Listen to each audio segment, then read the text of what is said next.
Guys, welcome to our YouTube channel. आज जो होता है ना, हम लोग the nationalism in Indo China के बारे में देखेंगे।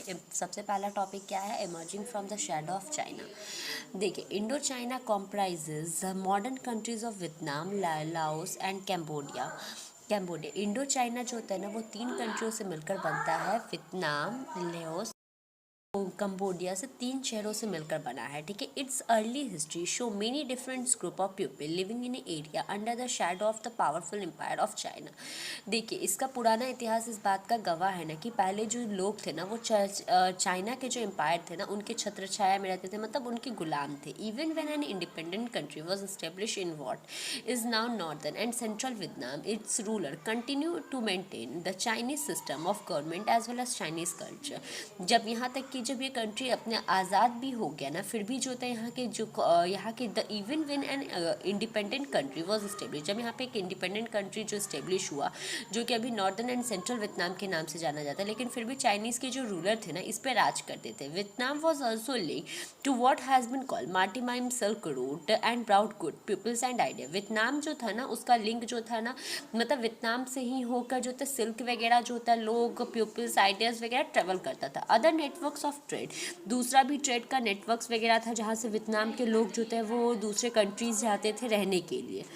Colonial dominations and resistance. The colonizations of Vietnam by the French brought the people of the country into conflict with the colonies in all area of life. देखिए, Vietnam के जो लोग थे ना, वो क्या कहते हैं, चाइनीज़ के गुलाम थे, तो उनके आइडियाज़ वगैरह उनसे प्रभाव करता था। The most visible form of the French control was military and economic domination, but the French was also build a system of try to reshape the culture of Vietnamese.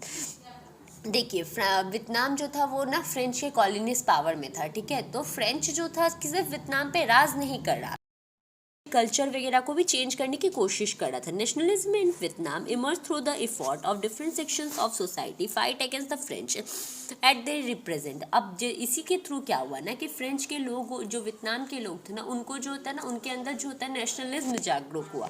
French troop landed in Vietnam in 1858 and by 1880 they had establish a firm group over the northern region. French जो होता है ना, वो Vietnam की country में कब आया? 1858 में वियतनाम में, और 1880 तक उसने पूरे वियतनाम पे के नॉर्दर्न रीजन को कब्जे में कर लिया।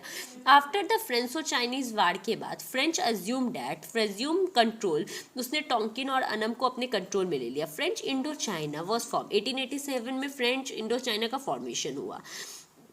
इन द फॉलोइंग डिकेड, कुछ से दशकों के बाद जो होता है, वियतनाम के लोग जो होता है, उनका पोजीशन जो होता है वो घटते चला गया। मतलब जो होता है, वियतनाम के लोगों के साथ भेदभाव जो वो बढ़ते चला गया।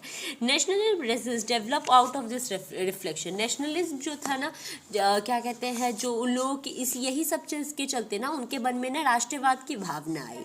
द फेमस ब्लाइंड पोइट ने ना एक पोयम लिखा था, जिसमें उन्होंने लिखा था कि चारों ओर सिर्फ अंधेरा ही अंधेरा है, कहीं भी सब जगह डर का माहौल है, कहीं लोग जो होता है वो डरे हुए हैं, आदमी औरतें सफ़र करे। Why does the French colonies thought colonies necessary. देखिए, अब फ्रेंच को ऐसा क्यों लगता था कि फ्रेंच का कब्जा करना जरूरी है? Colonies were considered essential to supply natural resource and other essential good. Colonies जो होता है उसको बोलते हैं जिससे क्या होता है, कुछ नेचुरल रिसोर्सेज एंड गुड्स वगैरह का सप्लाई होता है। वेस्टर्न नेशन जैसे फ्रांस ऑल्सो थॉट, फ्रांस का भी ऐसा मानना था ना कि अगर यूरोपियन कंट्री को एडवांस बनाना जरूरी है, तो लोगों को सिविलाइज करना जरूरी।